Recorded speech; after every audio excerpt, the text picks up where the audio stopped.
자, 1990년대를 살아온 사람이라면 잊지 못할 사건이 하나 있어요. 아마 여러분들은 그 이후에 태어났기 때문에 모르겠고 우리 정현지 사모님 알 건데요. 바로 지존파 살인 사건입니다. 지존파 살인 사건. 그죠? 이 사건은 어떤 사건이냐면요. 6명의 젊은이들이 사회에 불만과 증오를 가진 채 불공평한 이 사회에서 돈 많은 사람 다 죽여야 한다 이래가지고 사람들을 납치해서 죽이고 태우고 시신을 먹었어요. 되게 반인륜적인 그런 행위를 하면서 사회에 충격을 줬던 끔찍한 범죄였는데요. 이 사건으로 일당 6명이었거든요. 또 여자 1명이 있었고요. 총 7명 중에 여자 1명은 그 살인이나 그런 죄에 적극적으로 가담하지 않았기 때문에 사형은 면하였고 나머지 6명은 전부 다 사형을 당했습니다. 근데 그 사형이 집행이 됐을 때 사형도 굉장히 빠르게 집행이 돼서 다들 놀랬거든요. 근데 그 사형이 집행되기 전에 놀라운 일이 한 가지 일어났어요. 어떤 일이냐면요. 여기에 보면은 여기 키가 큰 여기 청년이 하나 보이는데요. 이 사람이 김현양이라는 사람이에요. 이 사람이 행동대장이었는데 이 사람이 굉장히 독한 말을 많이 했어요. 더 많이 죽이고 가지 못해서 내가 안타깝다. 내가 압구정동 오렌지족들 다 죽이고 가야 되는데 막 이런 말을 하면서 막 정말 무서운 말들을 쏟아냈던 사람인데 이 사람이 예수님을 만나서 기독교를 믿게 되고 예수님을 믿게 되고 또 회개하는 일들이 생겼던 거예요. 그러면서 그가 이런 말을 했대요. 이제 복음을 전했던 목사님에게 목사님, 내가 이곳에서 예수를 믿고 나니까 이제야 인생이 어디서 왜 왔으며 어디로 가는지를 내가 좀 알 것 같습니다. 그러면서 사형 당하기 전에 이랬대요. 피해자의 가족에게 제가 용서를 빕니다. 나는 큰 죄를 짓고 죄인의 몸으로 이곳에 왔지만 예수님을 믿고 구원을 얻게 되어서 기쁩니다. 여러분도 예수 믿고 천국에서 만납시다. 이런 얘기를 했다고 합니다. 그러니까 20대 초반의 사람들이에요, 이 사람들이. 그래서 이 범죄자들이 이제 죽기 전에 얼마나 자신들이 예수님을 만나고 큰 죄를 지었는지 깨닫게 되었고, 또 두 사람이 그 중에 한 사람이 이제 있었는데 어떤 사람이냐면은 그 사람은 죽기 전에 자기가 가지고 있던 자기의 영치금, 그 감옥에서 쓸 수 있는 돈이 70만 원 남았는데 그걸 좋은 일에 써달라고 목사님에게 맡겼대요. 그리고 또 한 사람, 그리고 김현양이죠. 성경책을 어머니에게 전해달라고 뭐 부탁을 했다 그러더라고요. 원래는 그 어머니를 내가 죽이지 못해서 막 이 정도로 정말 폐륜적인 이야기를 했던 사람이거든요. 그리고 특히나 이 김현양이라는 사람은 죽기 직전에 그러니까 6개월 동안 예수님 믿고 전도를 그렇게 많이 해서 200명이나 전도했다라고 또 이야기를 하고 사형장에서 형이 집행되기 전에 무릎을 꿇고 하나님께 기도를 했다라고 이야기가 전해집니다. 여러분, 사람은 어때요? 이렇게 죽음을 앞두고 나서야 비로소 내가 누구였는지 깨닫게 됩니다. 그렇죠? 그래서 복음이 말해요. 뭐라고 말하냐면요. 우리가 누구인지를 깨닫는 것보다 더 중요한 게 있다. 그게 뭐다? 예수님이 누구신지를 아는 것. 그것이 더 중요하다고 이야기를 하고 있어요. 오늘 요한복음 5장에서는 예수님이 분명히 말씀을 하시는데요. 우리 말씀 한번 읽어볼까요? 시작. 아버지께서 죽은 사람을 부활시키시며 그들에게 생명을 주시는 것 같아서 아들도 자기가 원하는 자들에게 생명을 줄 것이다. 아멘. 네. 우리에게 생명을 주시는 그분이 누구인지를 알면은 그 어떤 인생도 또 심지어 사형수의 인생도 완전히 달라질 수가 있는 거예요. 오늘 우리도 그런 예수님 앞에 온전히 설 수 있기를 주님의 이름으로 축복합니다. 아멘. 네, 여러분, 예수님이 그분이 누군지 우리가 바라보는 순간 우리의 옛날 과거 그리고 현재 그리고 앞으로 살아가야 될 우리의 미래까지 완전히 달라지는 것이에요. 오늘 제가 여러분들과 함께 나눌 요한복음 5장 19절에서 29절의 말씀은요, 예수님이 친히 말씀하신 자기의 정체성, 나는 누구다, 그리고 예수님의 그 권세, 예수님이 가지고 있는 그 권세, 그리고 생명의 선언들이 나타나고 있습니다. 이 말씀을 통해서 우리에게 예수님께서 어쩌면 질문하고 계시는데요. 너는 나를 누구로 믿고 있느냐. 아마 예수님이 그렇게 본인에 대해서 가르쳐 주시면서 너는 나를 어떻게 알고 믿고 있느냐라고 물어보시는 것 같아요. 오늘 함께 그 말씀 안으로 우리가 들어가면서 저와 여러분들의 인생을 영원히 바꿀 수 있는 그 예수님을 만나는 복되고 귀한 시간이 되기를 주님의 이름으로 축복합니다. 아멘. 네, 첫 번째로 예수님은 하나님 아버지와 본질적으로 하나이신 분임을 우리는 깨달아야 하겠습니다. 우리 한번 말씀 요 읽어보도록 하겠습니다. 시작. 예수님은 하나님 아버지와 본질적으로 하나이신 분임을 우리는 깨달아야 합니다. 네, 깨달아야 합니다. 우리 말씀 한번 같이 읽어보도록 하겠습니다. 요한복음 5장 19절에서 20절까지의 말씀입니다. 같이 읽어보겠습니다. 시작. 그러므로 예수께서 그들에게 내가 진실로 아들이 아버지께서 하시는 일을 보지 않고는 아무것도 스스로 아버지께서 행하시는 그것을 아들도 그와 같이 아버지께서 아들을 사랑하사 자기가 행하시는 것을 다 아들에게 보이시고 또 그보다 더 큰 일을 보이사 너희로 아멘. 네. 우리 19절 말씀을 살펴보면요, 예수님께서 유대인에게 직접 하신 말씀이 있다는 걸 알 수가 있어요. 어떤 말씀이냐면요, 내가 진실로 너희에게 이르노니. 보이죠? 진실로 너희에게 이르노니. 2번 반복됐어요. 그죠? 2번 반복됐다는 것은 어떤 말이에요? 네, 강조되는 말이잖아요. 그죠? 중요하다. 근데 강조법을 생각해서 이게 중복되었다라는 것으로 생각해서는 안 될 게요. 안 됩니다. 왜냐하면요, 이 진실로라는 말을 강조한 것은 다른 또 의미가 있다라는 것이에요. 이 말은 하나님께서 진리의 이름으로 하시는 변하지 않는 선언을 뜻하는 거예요. 변하지 않는 선언. 진리의 이름으로 말하는 변하지 않는 선언을 뜻하는 겁니다. 그러니까 예수님은 그 말씀을 시작하면서 이렇게 했어요. 아들이 아버지께서 하시는 일을 보지 않고는 아무것도 스스로 할 수 없다. 그러니까 예수님이 하나님 없이는 아무것도 할 수 없다. 예수님이 무능력하다. 뭐 이런 의미일까요? 그렇게 들릴 수도 있잖아요. 아니라는 거예요. 오히려 예수님께서는 하나님 아버지와 완전한 그 일치 속에서 그렇게 일하고 움직이신다라는 이 예수님의 고백이라는 말입니다.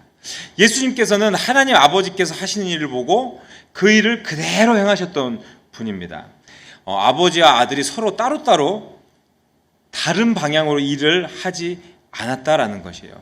그러니까 이 두 분은 목적도 능력도 그 본질도 하나라는 거예요. 이제 이게 되게 어려운 건데요, 삼위일체론이라고 합니다. 성부, 성자, 성령에 대한 이야기를 이렇게 하는데, 예수님은 성자 하나님, 하나님은 성부 하나님, 그리고 예수님이 승천하시고 나서 어때요? 성령 하나님을 이 땅에 보내주셨다라고 하죠. 이 세 분은 각자가 다르지만 또 같은 분이라고 이야기도 해요. 이해가 됩니까? 전 뭔 소리야 그러죠? 맞아요. 이거는 저도 어렸을 때 이해하려고 했는데, 몸이 하나인데 내 역할만 어떤 때는 아빠의 역할도 하고, 그러다 갑자기 내려와서 내가 예수님이 됐다가 갑자기 또 변신해서 성령님으로 가셨나? 그거 아니라는 거예요. 하나님 아버지도 따로 있고 예수님도 따로 계시고 성령님도 따로 계시는데 다 각자인데 또 본질은 하나의 하나님과 같다라는 거예요.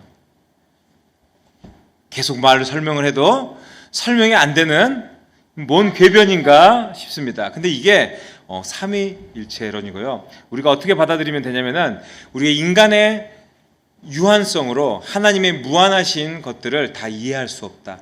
우리가 이해할 수 있는 어떤 지적인 부분들, 또 이성적인 부분들은 그것밖에 안 된다라는 것으로 받아들이고 우리가 하나님이 보여주신 만큼만 이해하면 될 것입니다. 자, 우리가 하나 기억해야 하는 것이 있습니다. 이 구절은 단순히 그렇다면은 그 아버지에게 아들이 복종해야 한다는 것을 나타내는 것이 아니라는 거예요. 그러니까 본질적인, 아까 제가 말했죠. 본질적으로 같다 그랬잖아요. 하나님이라죠. 본질적인 연합, 삼위일체 하나님의 관계가 드러나는 장면이 바로 이 장면이라는 것이에요. 아버지와 아들이 같은 목적을 가지고 또 본질상 같은 하나님인데 또 같은 능력과 같은 방향으로 같은 일을 하고 있다라는 것. 그러니까 예수님은 하나님과 동등한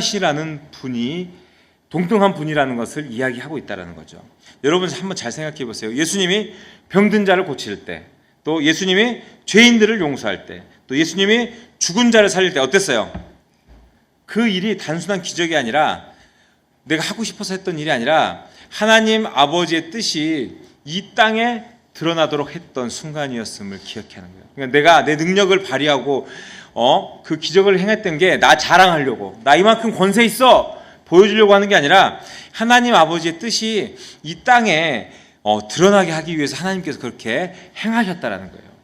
자, 사랑하는 성도 여러분들께 오늘 우리도 스스로 좀 물어야 하겠다고 좀 얘기를 하고 싶어요. 뭐냐면요, 나는 그렇다면은 나는 누구의 뜻을 따라 살고 있는가? 본능대로 삽니까? 아, 배고파. 아, 졸려. 아, 심심해. 맨날 이러잖아요. 아니면은 내가 하고 싶은 대로 하고 살고 있습니까? 여러분 한번 생각해 보세요. 예수님조차도 하나님의 그 뜻 안에서만 움직이셨다라는 것을 보여주고 있어요.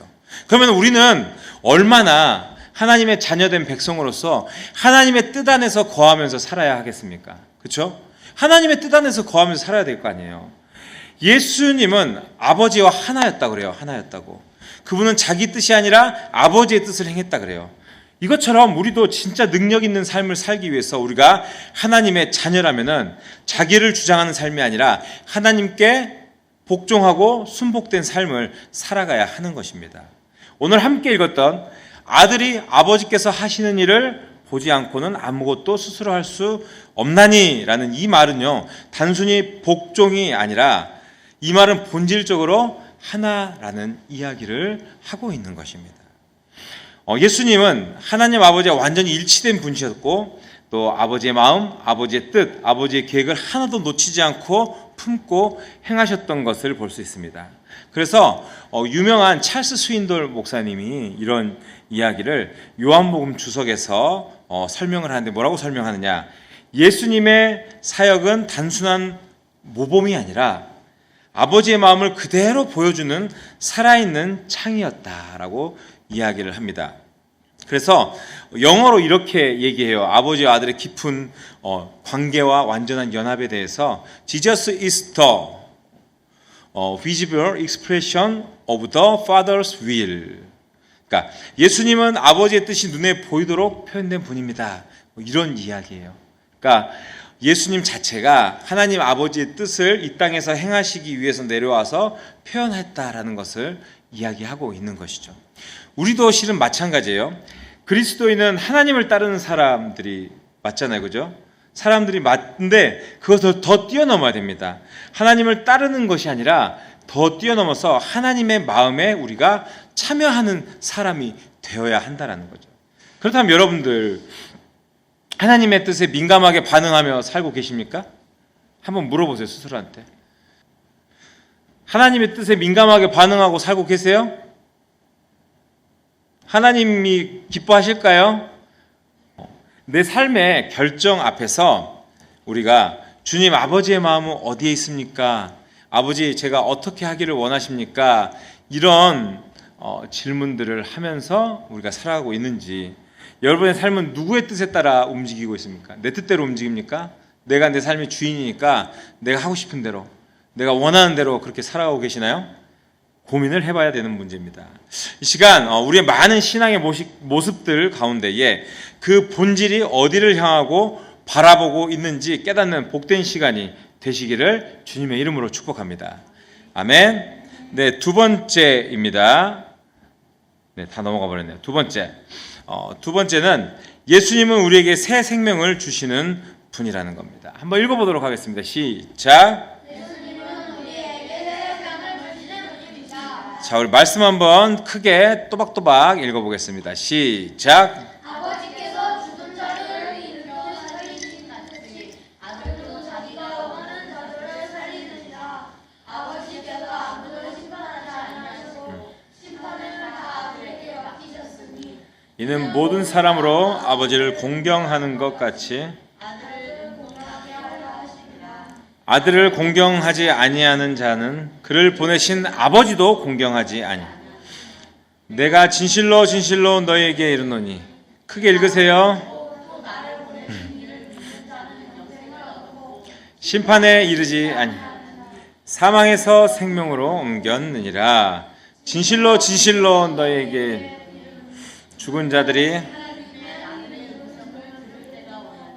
곧 이때라. 듣는 자는 살아나니라. 아버지께서 자기 속에 생명이 있음같이 아들에게도 생명을 주어 그 속에 있게 하셨고. 아멘. 네. 자, 무슨 말인지 이해가 되나요? 자, 유대인들이 있습니다. 유대인들의 이야기를 하셨던 건데요.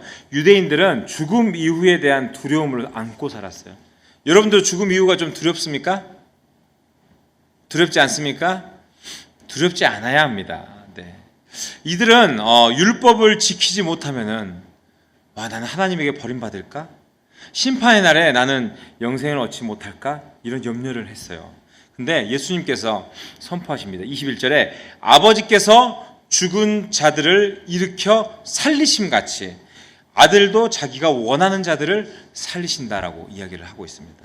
근데 여기서 살린다라는 말이 우리가 죽었던 사람의 육신만 살린다라고 이야기를 하잖아요. 근데 그게 아니라 영혼이 죽은 자, 하나님과의 관계가 끊어진 사람들, 죄로 인해서 이제 멸망의 길로 걸어가는 자들에게 너희가 이제 다시 살아날 수 있는 길이 있다, 이 이야기를 하셨던 거예요. 그렇다면은 궁금하잖아요. 그 길이 뭐예요? 그 길이 뭐예요? 예수님 말씀하십니다. 바로 예수 그리스도가 그 길이다라고 말씀하시는 거예요. 24절은 복음의 핵심을 아주 명확하게 요약해 주는 구절인데요. 제가 읽어보겠습니다.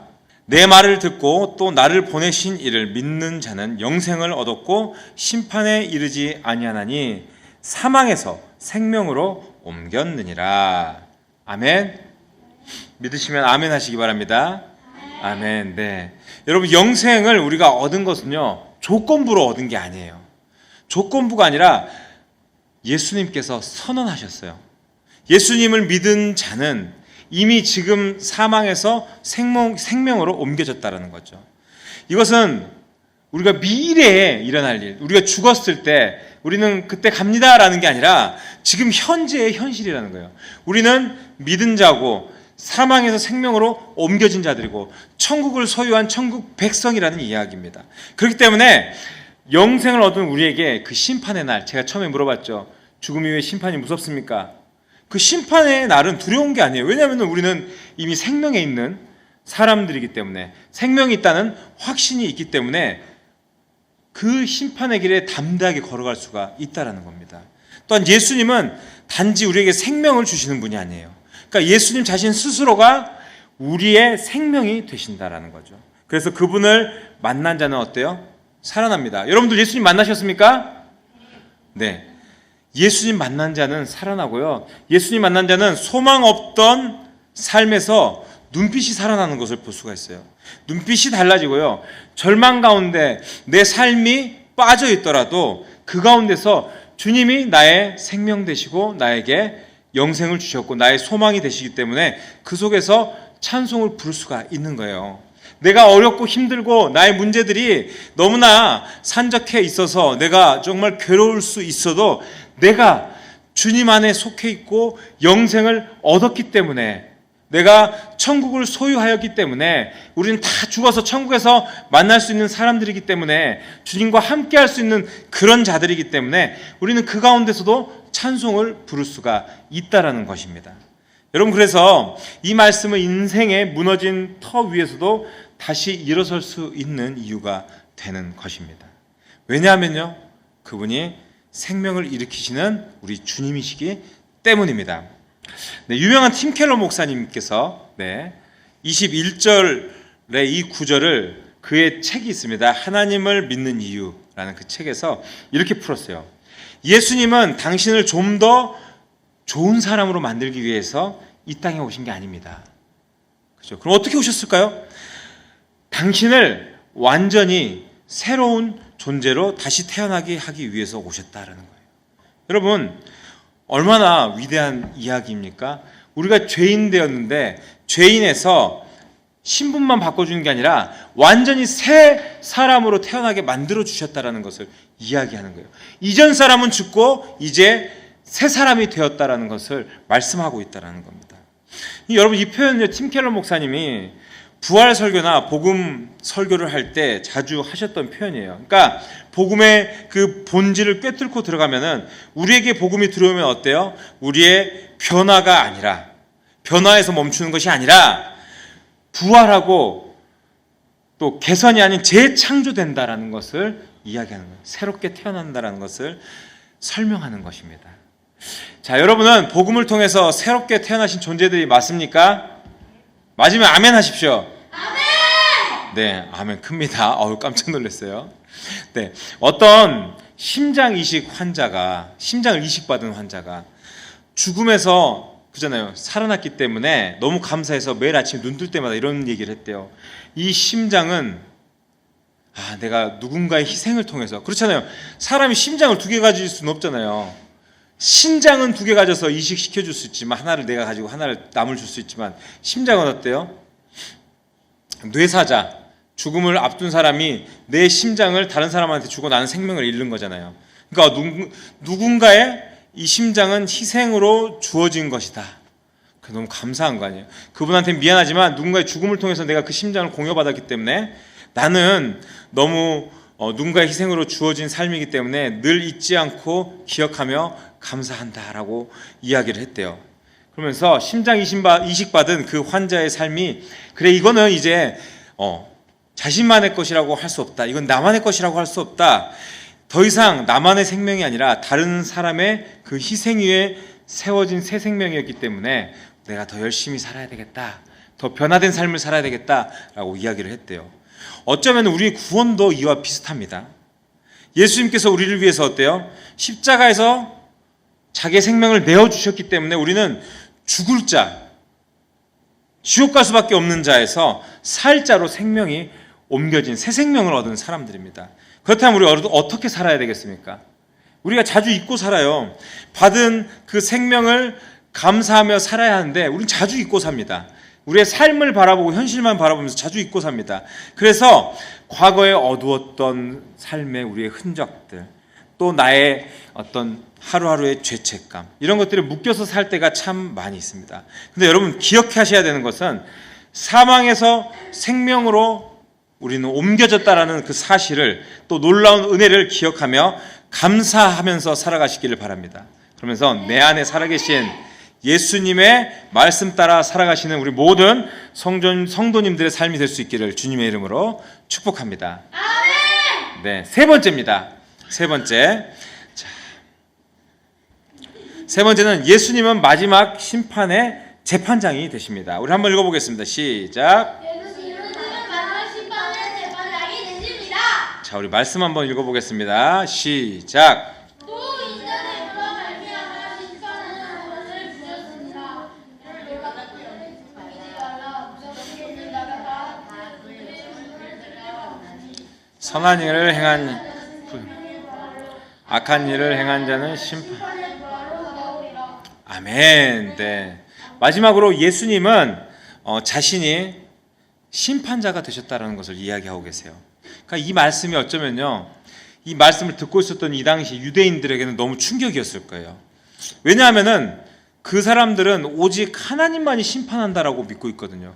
근데 갑자기 예수님이 나타나서 내가 그 심판의 자격을 가지고 있다니까 얼마나 말도 안 되고 충격적이에요. 근데 예수님께서 말씀하십니다. 22절 보면은 아버지께서 아무도 심판하지 아니하시고 심판을 다 아들에게 맡기셨으니, 이렇게 이야기를 해요. 모든 심판을 아들에게 맡기셨다고 합니다. 여기서 우리는 예수님의 어떤 절대적인 권위를 보게 됩니다. 여러분, 예수님을 어때요? 우리에게 생명을 주셨다고 제가 얘기를 했죠. 그렇지만 이 말은 뭐예요? 최종의 그 심판, 최종적인 심판의 그 기준이 되시는 분이 예수님이다 라고 이야기를 하는 것 아닙니까? 그래서 29절에서 그 기준에 맞춰서 두 부류의 사람이 있다라고 이야기를 하시는데요. 우리 29절 한번 읽어볼까요? 시작.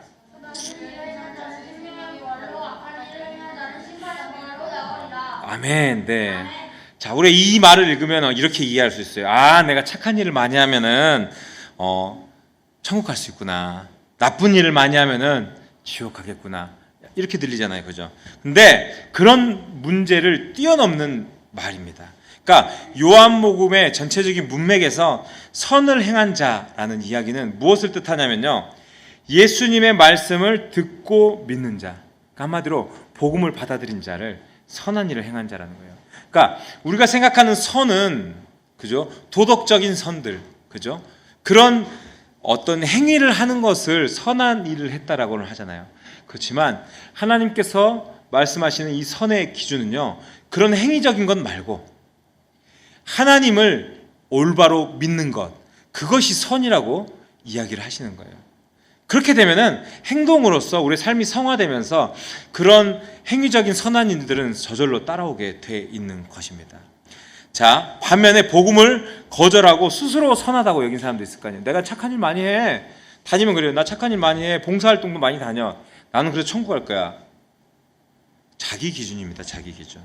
그렇게 생각한 사람들은요, 결국 심판의 자리로 나아갈 수밖에 없게 되는 거예요. 무슨 말인지 기억하십시오. 네, 예수님은 단지 그래서 우리를 위로만 하시는 분이 아닙니다. 예수님은 은혜의 주님과 동시에 심판의 주님이기도 하다라는 거죠. 좀 두렵나요? 우리가 그분 앞에 선다는 건 두렵지만 아까도 얘기했습니다. 그분을 믿는 자에게는 그 심판의 자리가 어때요? 우리는 천국 가는 자리가 되는 거예요. 예수님 안 믿는 사람들은 예수님 앞에 섰을 때 어떻게 되겠어요? 최종 심판을 당하면서, 그죠, 지옥 갈 수밖에 없어요. 근데 우리 믿는 사람들은 나중에 죽어서 주님 앞에 섰을 때 어때요? 선한 일을 행했기 때문에, 주님을 믿었기 때문에, 복음을 받아들였기 때문에, 복음대로 살았기 때문에 우리는 천국으로 가는 그 길에서 예수님을 만나러 가는 길이에요. 얼마나 반가워요. 얼마나 기뻐요. 얼마나 좋은 일입니까? 그렇기 때문에 우리가 심판대 앞에 섰을 때 그날에는 우리의 직분, 경력, 지식, 우리가 가지고 있는 재산, 이런 거 다 필요 없습니다. 오직 한 가지, 그 자리에서 중요한 것은 당신은 예수님을 믿었습니까? 이것만이 마지막에 남는 것이고 가장 중요한 사실입니다. 이동원 목사님께서 이런 얘기를 해요. 하나님 앞에 서는 그날을 준비하라. 복음은 선택의 문제가 아니다. 생사의 문제다. 죽고 사는 문제다. 복음은. 맞잖아요. 이렇게 얘기하세요. 그러므로 우리가 붙들어야 할 유일한 구원자이신 예수 그리스도를 믿고 붙들고 우리가 어떠한 상황에도 그렇게 사랑하며 살아가야 하는 것입니다. 저도 어렸을 때 그런 얘기를 많이 했어요. 목사님들이 심판의 하나님, 두려운 하나님, 하나님은 너를 치신다, 막 이런 얘기 강조해서 되게 하나님이 무서웠거든요. 근데 아니었어요. 우리는 주님 안에 살기 때문에 두려워할 존재가 아니에요. 사랑받는 존재가 돼야 하는 겁니다. 그러나 우리 대신 심판받으신 그 주님을 기억해야 하는 것 또한 사실입니다. 그리고 그 주님을 받아들여서 우리가 늘 두려움 없는 삶의 모습으로 영원한 생명을 소유하며 살아가야 하겠습니다. 여러분들 C.S. 루이스 아시죠? C.S. 루이스. C.S. 루이스가 쓴 순전한 기독교라는 책 되게 유명해요. 거기에 보면은 C.S. 루이스가 이렇게 얘기해요. 작가가 무대에 들어서는 순간 연극은 끝납니다. 하나님께서 이 세계에 들어서실 그날 당신이 어떤 역할을 맡았는지는 중요하지 않습니다. 중요하지 않대요. 중요한 건 하나님이 당신이 하나님 편에 있었느냐 하는 것입니다. 이거 되게 중요한 말이죠. 계속 강조했던 이야기입니다. 우리가 이 땅에서 뭘 했느냐 소용없다. 우리가 이 세계가 연극 무대라고 했을 때 연극 무대에서 주인공을 하든 조연을 하든 엑스트라를 하든 아무 소용없다라는 거예요. 그냥 너가 예수님을 믿었느냐, 하나님 편에 서 있었느냐, 이게 가장 중요하다라는 것입니다. 이 모든 사실은요, 예수님 만났을 때, 예수님 오실 때 그 모든 것이 다 드러납니다. 그렇기 때문에 우리는 이 모든 사실을 믿고 기억하며 살아가야 하겠습니다. 중요한 원리입니다. 말씀을 맺겠습니다. 우리 사랑하는 성도님들, 여러분들께서는 심판의 그날을 준비하며 살아가고 있습니까? 아멘 해야죠. 네, 예수님을 믿는 자로서 부끄럼 없이 오늘도 살아가고 있습니까? 그렇게 살아가야 합니다. 우리는 예수님이 누군지를 깨닫는 순간 인생이 달라집니다. 죄인이 용서받고 죽은 자가 살아나고 심판이 생명으로 바뀝니다. 오늘 여러분 앞에 여전히 어쩌면은 그분이, 그 예수님이 살아서 우리와 함께 서 계십니다. 그리고 이렇게 물으실 겁니다. 유리야, 넌 나를 누구로 믿느냐? 하연아, 너는 나를 누구로 믿느냐? 하준아, 너는 나를 누구로 믿느냐? 이렇게 물어보실 때 우리가 뭐라고 대답해야 될까요? 겸손히 무릎 꿇고 주님, 당신은 저의 구원자이십니다 라고 고백할 수 있는 저와 여러분들의 삶이 될 수 있기를 주님의 이름으로 축복합니다. 우리 다 같이